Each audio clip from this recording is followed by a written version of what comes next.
tøft da. Liksom, fordi at det er jo ungdomsavis på internett. Det er sikkert mange folk fra forskjellige plasser i landet som skriver. Og sånn. Ja. Er det korrekt? Ja. Fordi at jeg så et program om noen i India. En by i India. Stussle by, men det hadde liksom et sånt internettselskap da. Alle hadde bart. Ja, men dritt med det. Men det de jobber med, de som jobber der da, det var at de satt framfor en PC. Satt de og hørte på en diktafonnotaten fra leger i USA. For det er sånne diktafoner, så de bare leser dette inn på, så setter de i docking station, og så blir det sendt til India. Og så sitter der folk i der, så hører de på det der, og så skriver de ned, så skriver de journalen og sender den tilbake. det er liksom, det er på en måte kult da, men det er jo på en måte utrolig kjipt da. Det er jo bare, ok, sekretærer, folk i USA er alt for dyre til at de kan skrive ned ting, så de får folk i India. De tidlige folkene i India. Ok, kan dere fortelle litt om hva det nye showet deres handler om, sånn litt sammendrag bare? Det nye showet sikter det da til det vi holder på med nå, eller den konserten. Varieté. Varieté. Ja. Varieté, først må vi få lov å skyte inn at det er ikke vår forestilling. Vi er bare gjester i en sammensurium av artister fra hele verden. Folk som kan hoppe høyt, folk som kan kaste ting langt, folk som kan synge fint, folk som kan trylle vekk ting. Noe mer? Rokke med ringer. Så masse forskjellig. Og inni der har vi 2-3 nummer som er vår del av kaka. Så det er en veldig morsom sak. Det kalles jo varieté, og det er en gammel teaterform med masse tradisjon i seg. Og det er på en måte litt sånn sirkus uten dyr. Og det er jo en fin ting. Så dere synger 2 sanger? Nei, vi har en humorting. Og så har vi en humorting til med litt sånn akrobatikk og gymnastiske øvelser. Og så har vi litt, synger vi litt, brukes litt her og der. Og så, ja. Det er det. Hva slags konsert var det du mente i sted? Ute på nyåret en gang. La oss nå si rundt påsketider. Kanskje rundt mars. Så er det vel en konsert på gang, Vegard.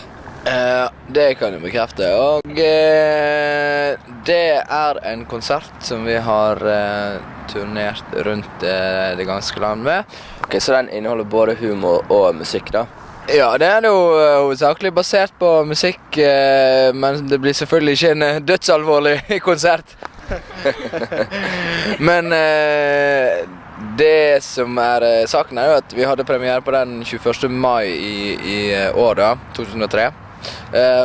Og har spilt den cirka 30 ganger i Bergen, hatt den rundt på turné nå i høst i Norges land, opp til nord og ned i sør, bort i øst og bort i vest. Da tenker vi at den skal komme til Oslo sånn rundt månedsskiftet februar-mars. Ja, mener du nå at du er i ferd med å bli en musiker, at du er lei av humor, du vinker farvel til humoren og sier at det er ikke din beste venn lenger, eller? Så langt er det fra. Humoren er min beste venn, det vil det alltid være. Men musikken er en stor del av... Hvordan begynte det hele? Det var lenge siden, det var vel faktisk du som begynte. Ja. Men det at dere er brødre, hvordan er det å jobbe sammen som brødre? Jeg personlig har en bror, og jeg kunne jo aldri ha jobbet så tett med han uten at jeg hadde skjært seg fullstendig. Hvordan er det? Det går fint. Det har jeg ingen kommentar til. Bra. Dere har jo bodd en del i Afrika, og hvordan tror du det har påvirket måten dere oppfører dere på scenen på? Jeg tror det har påvirket oss bra. Ok, over til Studio 1. Ok. Da kan du Ja, da går vi over til noe annet vi da. Ja. Fra showet. Ja. Hva deres største tabbe? På scenen og ellers liksom litt overalt. Nei, mens jeg tenker, så kan jeg fortelle om en historie der jeg hadde 40 til 41 i feber. La oss si 40,5 i feber. Og så tok jeg masse tabletter da, for at det ikke skulle være helt jævlig å stå på scenen. Og det gikk litt utover litt sånn balanseevne og sånt da. Jeg hadde en post på programmet der jeg skulle stå på hodet for på scenekanten. Og det gjorde jeg, men jeg datt også ut mot publikum i samme sleiven. Og det klart, det er jo ikke noe å takke etter. Har dere større flaus enn det? Nei, jeg har jo standardflausen da, men den er jo bare liksom sånn dårligere sagt. Men jeg husker en gang så, det er jo veldig mange sånne fulle folk av og til på forestillinger, og det bruker jo liksom sitte litt sånn, øy, sånn. Og så var det en forestilling, og så hørte du sånn, øy, sånn. Og så var det ganske masse lyd fra vedkommende, så sa en av oss et eller annet. Vi bare kommenterte, enten så gjorde vi bare sånn, øy, tilbake, eller... Jeg tror ikke vi var så gale at vi sa at du har kanskje fått litt masse å drikke. Jeg tror det var helt sånn, øy, tilbake. Så viste det seg at vedkommende satt i rullestol og var skikkelig psykisk funksjonshemmet. Det. Pluss en gang, det var en dame som satt på første rad, som var gravid. Og så satt jeg og snakket, og så jeg det, så sa jeg, oi, i dag tror jeg vi har den yngste deltakeren vi noen gang har hatt her. Publikummer, whatever. Og det er jo en liten baby. Det synes jeg var fint. Og hun så bare helt forvirret. Så viste det seg at hun var bare tjukk. Og ikke gravid. Det er så dårlig.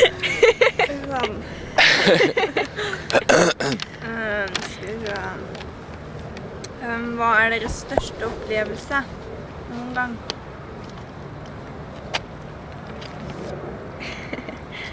Nei.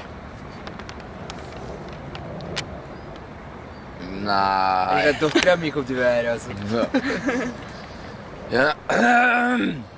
Nei, sånn karrieremessig. Ja. Ja. Ja. Jeg tror egentlig det var spørsmål om å være med på Regroup sin juleplate. Da var jeg litt sånn her. Det synes jeg var gøy. Ja. Det er jo... Det var det samme som en sånn her bekreftelse på at man fikk anerkjennelse fra våre helter, liksom. På en måte skikkelige helter. Ikke sånne her tøyse-tullehelter som vi har i Norge. Jeg vet ikke. Selv om for eksempel Åpen postgjengen og det har vært helter for oss, så vet ikke om jeg har fått samme følelse hvis jeg hadde blitt spurt av deg, har du lyst til å være med og lage et program. Jeg hadde fått det. Ja. Men, ikke det hadde vært kjipt, men det var liksom... Det var en sånn greie som hadde laget om, liksom, men det synes jeg var det gøyeste. Du har svart jo egentlig på neste spørsmål, og på en måte har dere noe idol eller forbilde? Nei. ja. Ikke hverandre engang. Jeg synes Idol er mitt forbilde. Ja. Så 2 fluer er en smekk. Nei, man har jo det alltid selvfølgelig. Ting vi liker å se på. Ikke noe sånn her, oh, I wanna be like him. Men...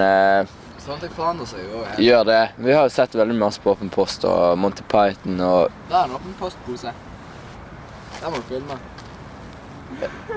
Nei, det var jo en Orleans-pose. Nei, jeg vet ikke. Jeg har aldri klart å svare helt fornuftig på det spørsmålet. Ja. Hva slags utdannelse har dere? Ja, du er noe morsom, er du. Generell studiekompetanse, er det noe å slå i bordet med? Dere har gått på barneskolen og videregående forhåpentligvis. Ja, men allmenn eller... Allmenn. Allmenn, ok. Begge to? Ja. Kult. 4,3 i snitt. 4,8 i snitt. 4,8, det er uten tilleggspoeng? Yes, sir. I helsike. Jeg fann meg helt rå. Det hjelper å ikke ha 2 og 3 i mattefysikk.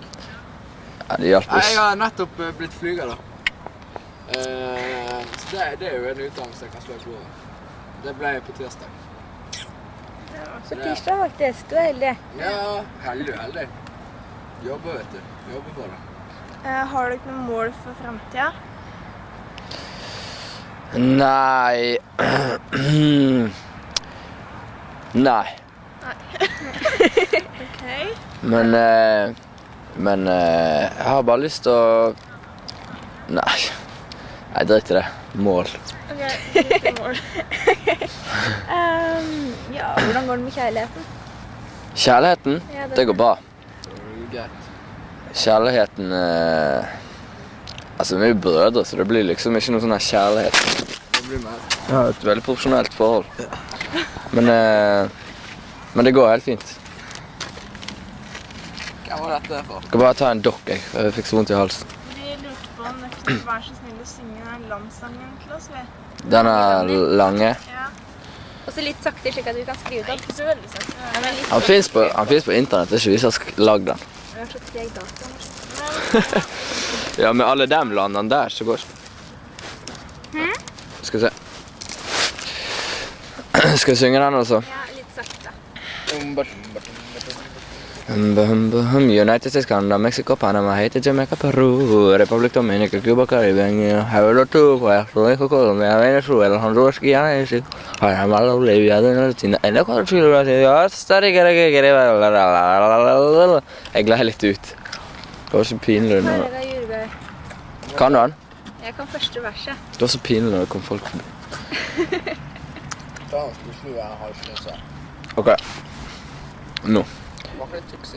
United States, Canada, Mexico, Panama, Haiti, Jamaica, Peru, Republic Dominican, Cuba, Caribbean, Guinea, El Salvador, Puerto Rico, Colombia, Venezuela, Honduras, Guyana, Estil, Guatemala, Bolivia, Argentina, Ecuador, Chile, Brasil, Costa Rica, Belize, Nicaragua, Bermuda, Bahamas, Tobago, San Juan, Paraguay, Uruguay, Suriname, French Guiana, Barbados, and Guam. Norway and Sweden and Iceland and Finland and Germany now one piece and Switzerland, Austria, Czechoslovakia, Italy, Turkey and Greece, Poland, Romania, Iceland, Norge, Bulgaria, Saudi Arabia, Hungary, Cyprus, Arab, Iran, there, Syria, Lebanon, Israel, Jordan, Yemen, Kuwait and Bahrain, the Netherlands, Luxembourg, Belgium and Portugal, France, Denmark, Spain, India, Pakistan, Burma, Afghanistan, Thailand, Bhutan, Cambodia, Malaysia, Bangladesh, China, Korea, Japan, Mongolia, Laos, Indonesia, the Philippines, Oman, Sri Lanka, New Guinea, Sumatra, New Zealand, Borneo and Vietnam, Tunisia, Morocco, Uganda, Angola, Zimbabwe, Djibouti, Botswana, Mozambique, Zambia, Swaziland, Gambia, Guinea, Algeria, Ghana. Borneo, Lesotho, and Malawi, Togo, Spanish Sahara is gone, and Nigeria, Chad, Liberia, Egypt, Gabon, Tanzania, Somalia, Kenya, Malaysia, Leone, and Rest, Dahomey, Namibia, Senegal, Libya, Cameroon, Congo, Zaire, Ethiopia, Guinea-Bissau, Madagascar, Rwanda, Kongo, Abu Dhabi, Qatar, Jugoslavia, Crete, Mauritania, Tanzania, Monaco, Liechtenstein, Malta, Palestina, Fin diksjon. Kjempebra, altså. Ai. Nå slutter jeg å filme.